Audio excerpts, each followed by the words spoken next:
তো সবাই গেছি গা বাড়িতে। তখন সকালবেলা যে সময় আইসি মন্দিরের দরজা খুললা মন্দিরে কাজ করুন, তখন আইয়া দেখি মন্দিরের তালা ভাঙ্গা পড়ে রয়েছে নিচে। তখন তালা ভাঙ্গা পড়ে রয়েছে, তখন আশেপাশে সবাই আমি ডাক দিচ্ছি যে আয়া দেখা যাও মন্দিরের তালা ভাঙা। তখন আয়া দিয়ে মন্দিরের ভিক্ষা দিয়ে ঘরের কোনো জিনিসই নেই মন্দিরে। কি কি চুরি হয়েছে? ওই তো প্রণবী ভাস্কর্মে যে আমরা যে বছর বছর কীর্তন করি বা মন্দিরে প্রণবী বাক্সটা থাকে, সবাই দেওয়া যায় 8-9 হাজার টাকা আছিল। টাকাটা লক ভেঙ্গা নিয়ে গেছে।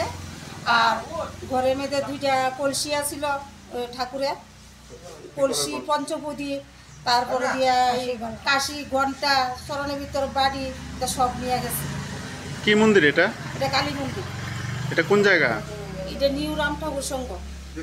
পুলিশ আইছিল নি? হ্যাঁ, পুলিশ আইছিল।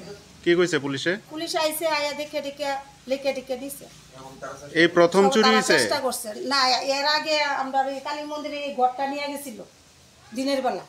আচ্ছা, তাই না এই বয়স্ক লোক, তাই না ঠাকুরের কাজটা সকালে কাজটা কইরা তাই না জল আনতে গেছিল, তালাটা খোলা আছিল। তখন আয়া দিয়ে ঘরটা নিছে না। তখন আমরা যখন তখন আমরা খবর পাইয়া এটা তদন্ত করে ঘরটা বাইর করে আনছি। ঘরটা নিয়ে ভাঙাচোরা দোকানে বিক্রি করে লাইছিল। তখন আমরা ক্লাবের সদস্যরা বাইরা সবাই গেছে একজুট হইয়া ভাঙাচোরা দোকানে যেই ছেলেটা নিছিল ছেলেটারে তদন্ত করে বাইর করা হয়েছে।